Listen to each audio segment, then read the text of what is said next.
We've been doing a series on how some of the coping styles that we develop as children because of needing to survive complex trauma actually end up becoming prisons for us. And what happens in adult life is we realize it's a destructive prison. It's hurting ourselves, it's hurting others, and part of our brain wants to get out of it, and part of our brain resists getting out of it because it's their default setting, it's their normal, they know what to do there.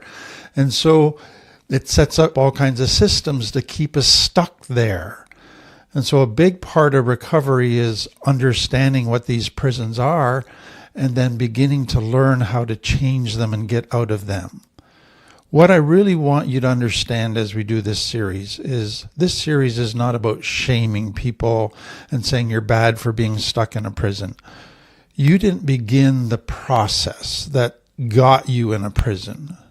Somebody in authority who abused their authority and ended up abusing you or neglecting you is the one that made it necessary for you to develop these survival coping skills. They started the process, but it's you who's keeping the process going today. And it's you who is the only one who can change the process and get out of the patterns. The responsibility to change is now on you. So you didn't start the process, but you're the only one who can end it.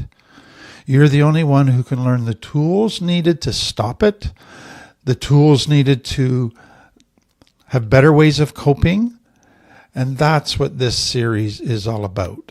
And so tonight, I want to talk about what for many has become a prison, and that is not trusting anybody, mistrust.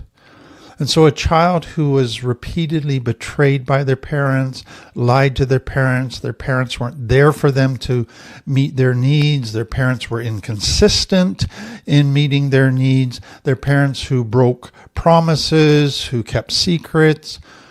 How does that affect a child? It erodes trust over time repeatedly and brings a child to a point where they conclude it is not safe to trust anybody. If you trust people, you get hurt.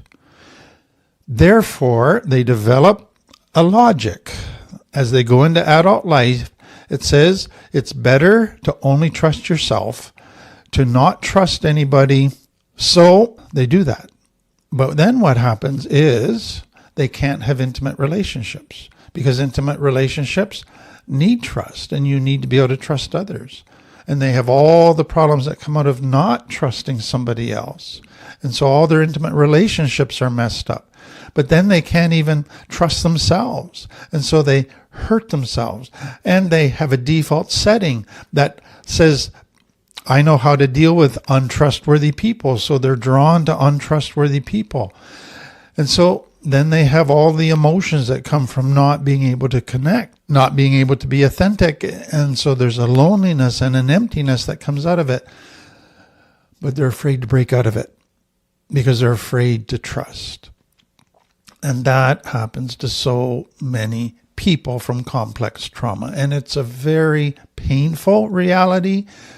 It's a very painful prison, but it is so important to think through how do we change this prison? How do we get out of it?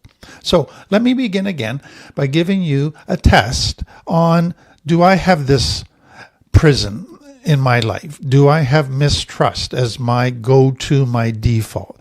So I'm going to give 10 questions again, and the scoring is 1 if it's completely untrue of you, 2 if it's mostly untrue, 3 if it's slightly more true than untrue, 4 if it's moderately true, 5 if it's mostly true, and 6 if it describes me perfectly. And what we note is if you have a 5 or a 6 in any of the questions, then this could be a real issue for you. So, number 1, I expect people to hurt or use me. 2, throughout my life, people close to me have abused me. 3, it is only a matter of time before the people I love will betray me. 4, I have to protect myself and stay on my guard. 5, if I'm not careful, people will take advantage of me. 6, I set up tests for people to see if they are really on my side. 7, I try to hurt people before they hurt me. 8, I am afraid to let people get close to me because I expect them to hurt me. 9, I am angry about what people have done to me. And 10, I have been physically, verbally, or sexually abused by people I should have been able to trust. So you can score that. 10 to 19 means this life trap probably doesn't apply to you unless you have a 5 or a 6. 20 to 29 might apply to you occasionally. 30 to 39 probably is an issue in your life. 40 to 49 is definitely an issue in your life. And 50 to 60, it's probably one of your core life traps or prisons. So let's do a little deeper dive into understanding this mistrust. So the reality of life is really 2 things. A child, number 1, comes into the world totally dependent.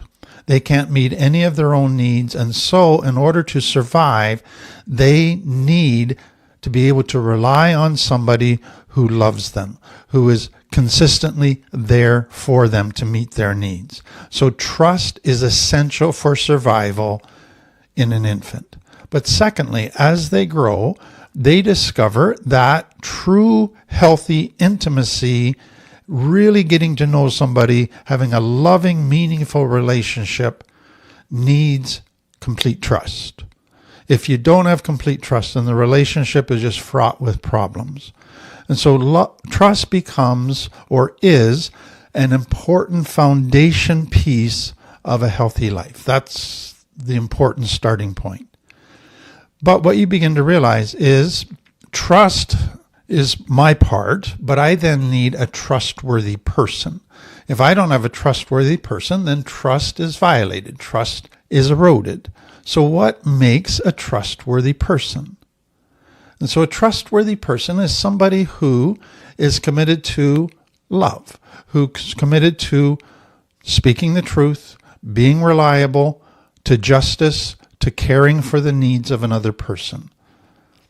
Now, the problem with that is a lot of people want to be that way, but they have underneath deeper issues that come out of complex trauma revolving around shame.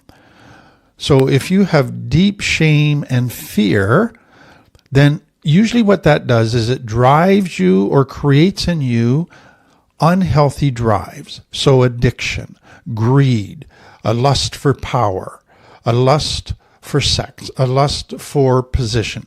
It creates all of these unhealthy drives that the brain as a child thought were going to give you value, thought were going to fix your shame, thought were going to get you respect. So if you have those underlying drives that come out of shame, what you need to understand is that you will be trustworthy to another person. You will love them as long as it doesn't conflict with those more important drives of shame. And so a person who's driven by lust, greed, fear, power, ultimately becomes an untrustworthy person. Because in life, those deeper drives that come out of shame trump love, and they make the person untrustworthy. And so sadly, what comes out of complex trauma for many people is they want to be trustworthy, they want to be loving, but if they've never dealt with their shame and they have this lust, greed, power drives, ultimately they are untrustworthy to other people. They might be trustworthy some of the time, but not all of the time. Now, there's one other piece I need to add about this trustworthiness.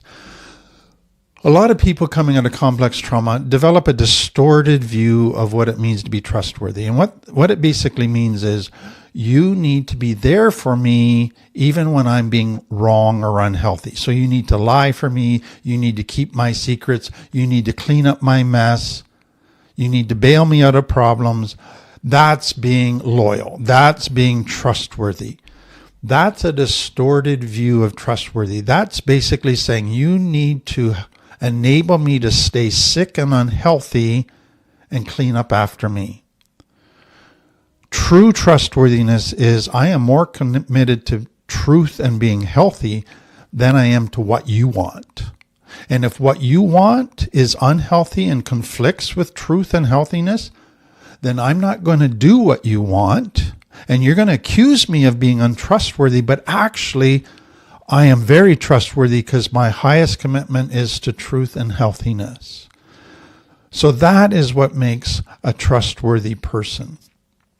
So if a child grows up in an environment where there's many violations of trust, where they've trusted somebody and that person's let them down, betrayed them, lied to them, all of those things, that child will have great damage. If their 12 needs weren't consistently met and they were trusting somebody and needing somebody to meet those 12 needs, there will be great damage.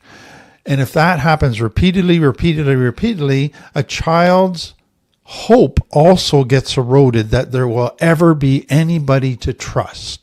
And so they go into relationships with a despair, a deep hopelessness that you can ever find somebody who will be trustworthy, that you will ever have a meaningful relationship.